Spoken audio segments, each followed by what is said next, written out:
Bismillahirrahmanirrahim. Assalamualaikum warahmatullahi wabarakatuh.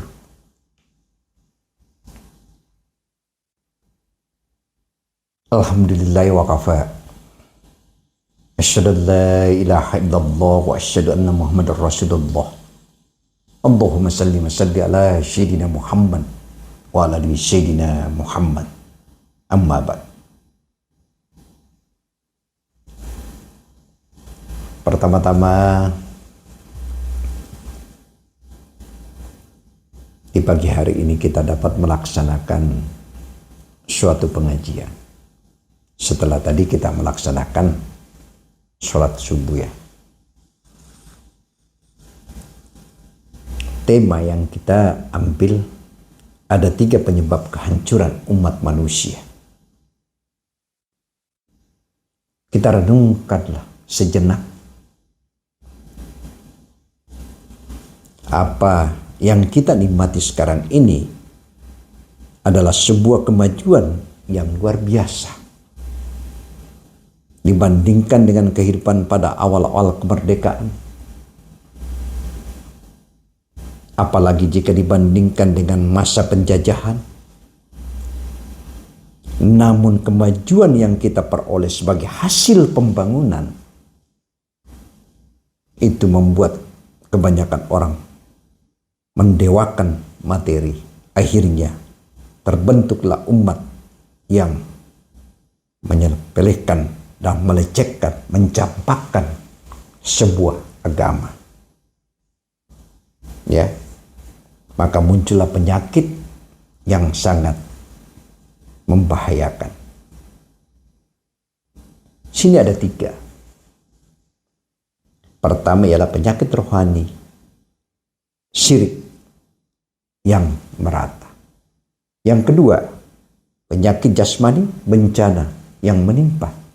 Yang ketiga, penyakit fitnah, isu menyebar di mana-mana. Coba kita lihat sekarang ini. Sudah segala macam. Ya. Sudah fitnah sini, fitnah sana.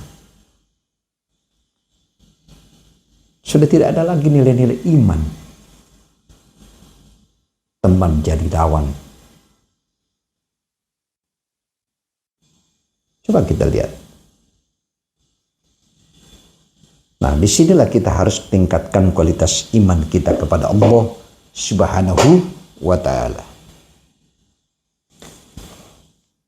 Saya berikan suatu jawaban bahwa dari 3 tadi itu ialah, pertama tadi adalah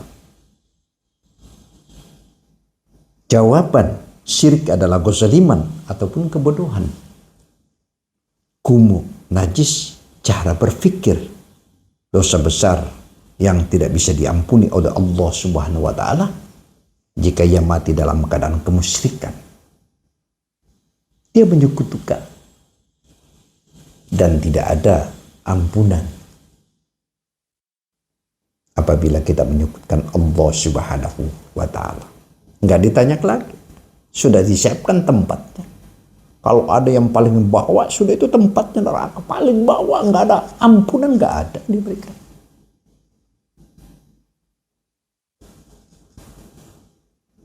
Makanya bagaimana kita harus memberikan satu sistem, memberikan satu motivasi agar supaya kita memiliki nilai-nilai iman kita kepada Allah Subhanahu wa Ta'ala.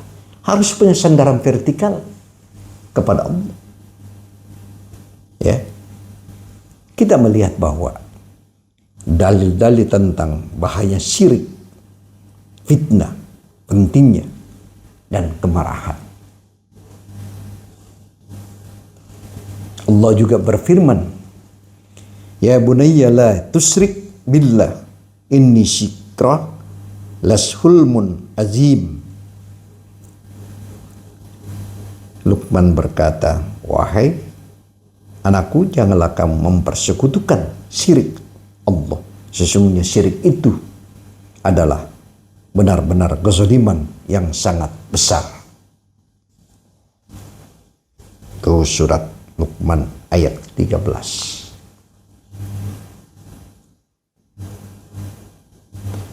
Bagaimana kita harus memberikan satu hakikatnya. Ini perlu juga kita harus memberikan satu motivasi orang-orang yang sering marah itu seperti itu. Kita ingatkan. Karena kemarahan ini sifatnya nilainya tinggi. Tidak punya sandaran vertikal kepada Allah. Karena orang pemarah itu bagikan api. Ya.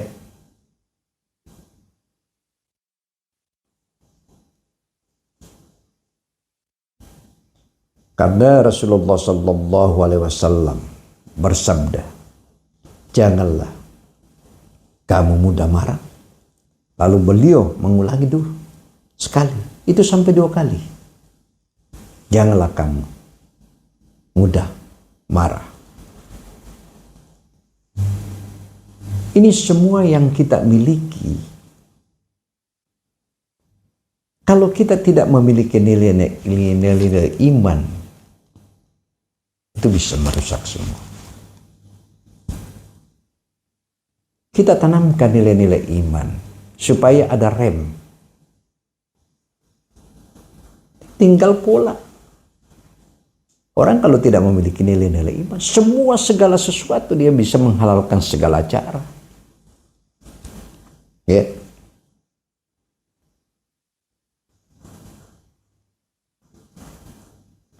Karena kita melihat bahwa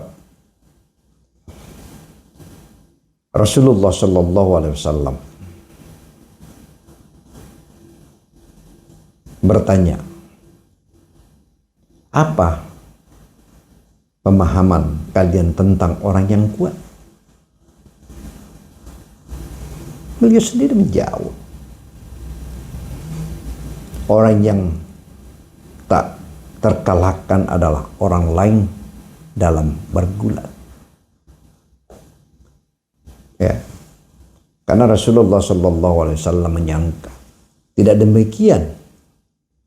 Namun yang dimaksud dengan orang kuat adalah orang yang sanggup mengendalikan nafsunya saat dia marah. Ya.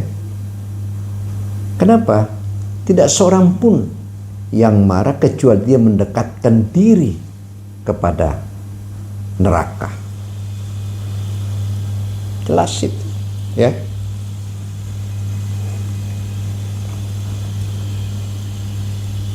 Ketahuilah bahwa manusia senantiasa mengharapkan kekekalan dan enggak menerima kebinasaan. Oleh karena itu manusia diberi sifat marah, yaitu suatu kekuatan yang panas bergejolak dari dalam batinnya. Ya. Lalu kemudian menciptakanlah sifat-sifat ketika manusia dihalang-halangi, api kemarahannya itu akan menyala dan bergolak dengan sangat panas bagaikan air yang mendidih dan meruntuhkan kekokohan hati, menyebabkan segenap sendi-sendi dan naik ke bagian tubuh paling atas, ubun-ubun. Ya. Sepertinya naik suhu api ataupun bergejolak air yang mendidih. Karena itu sifat orang marah pada orang lain yang tingkatannya berada di bawah, paling di bawah itu. Tadi kita bicara tentang soal kemusyrikan yang menyekutukan Allah. Ini orang-orang yang sering marah. Ya. Yang saya ingatkan tadi bahwa Rasulullah 2 kali mengucapkan, janganlah kamu marah dan janganlah kamu marah. Itu Rasulullah mengingatkan kepada kita umatnya.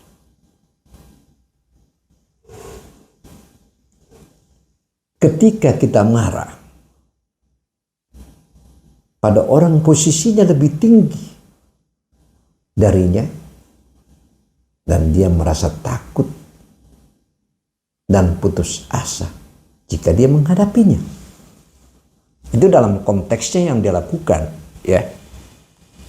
Maka darah yang mengalir dari kulit ke jantung akan menyusut hingga dia menjadi sedih dan wajahnya akan mengkuningkan.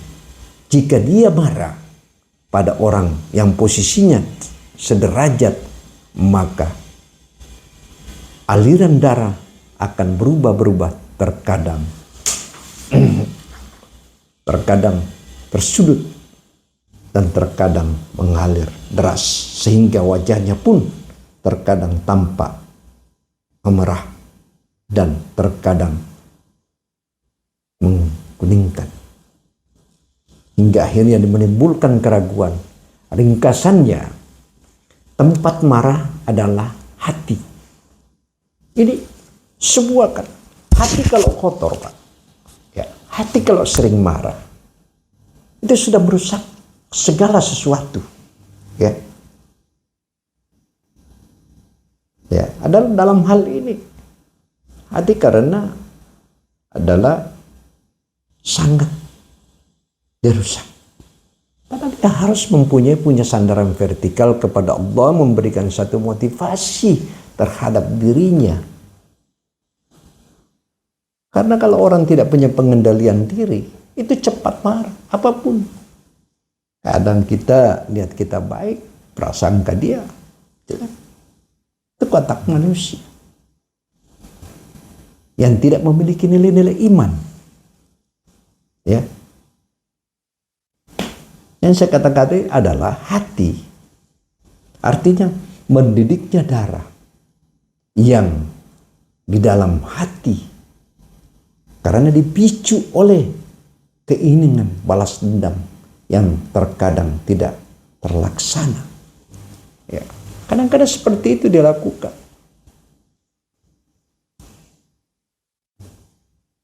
Gimana kita harus menanamkan nilai-nilai iman kita kepada Allah Subhanahu wa Ta'ala. Kita kembali tadi dari kemusyrikan, tadi kemarahan yang belum selesai, ya. Kita lanjutkan tentang masalah kemusyrikan tadi. Itu sama, bergandeng,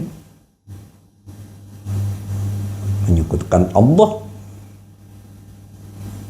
nggak ada ampun. Ya, hati-hati.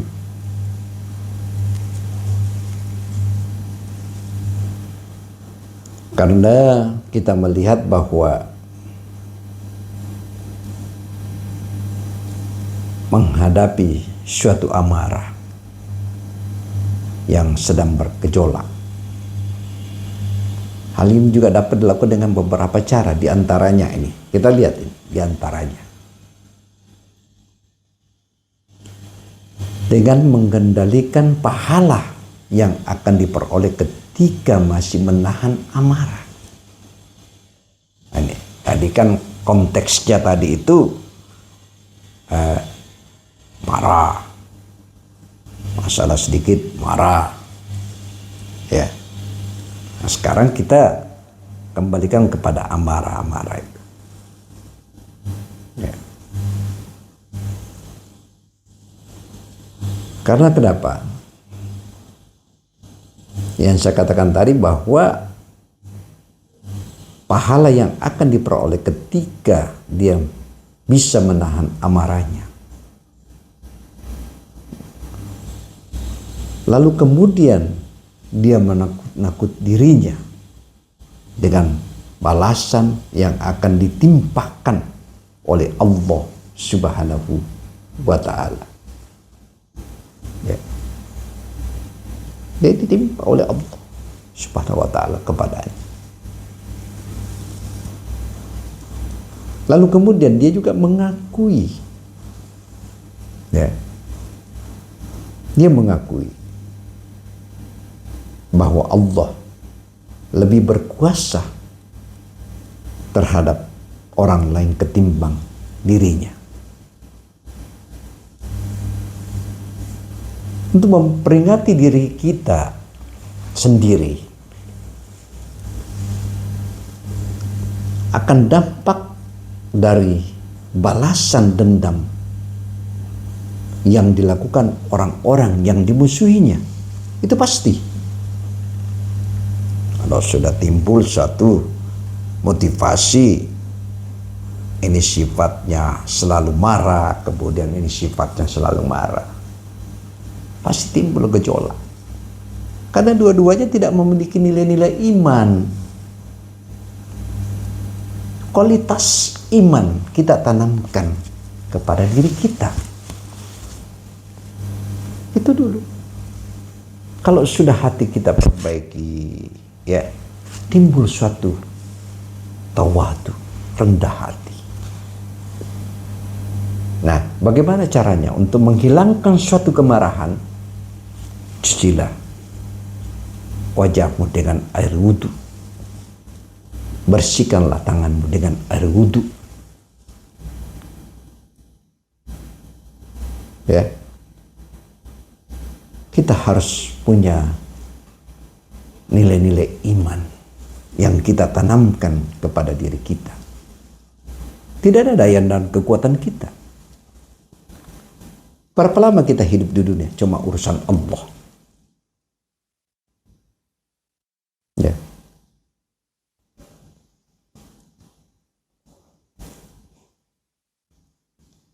Mari kita harus memberikan nilai-nilai.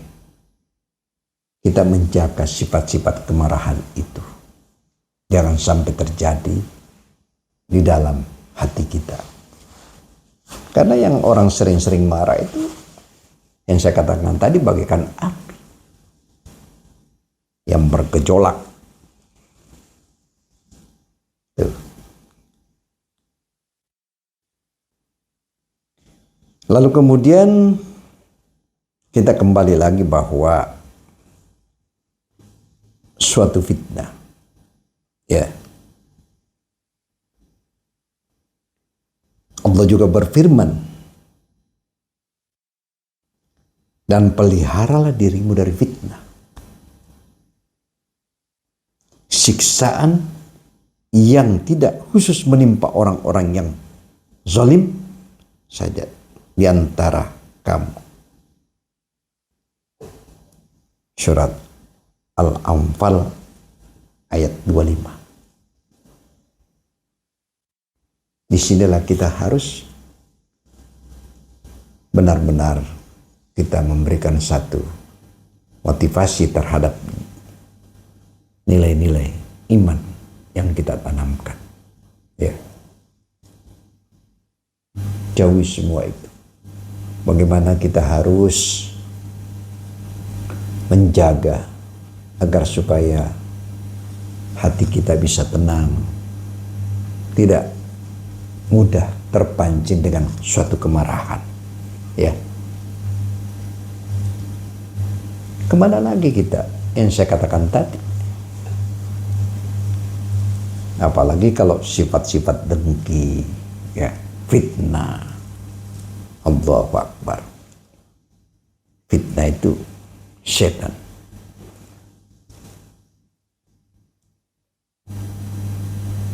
Kita perbanyak istighfar, kita perbanyak berzikir, kita perbanyak membaca Al-Quran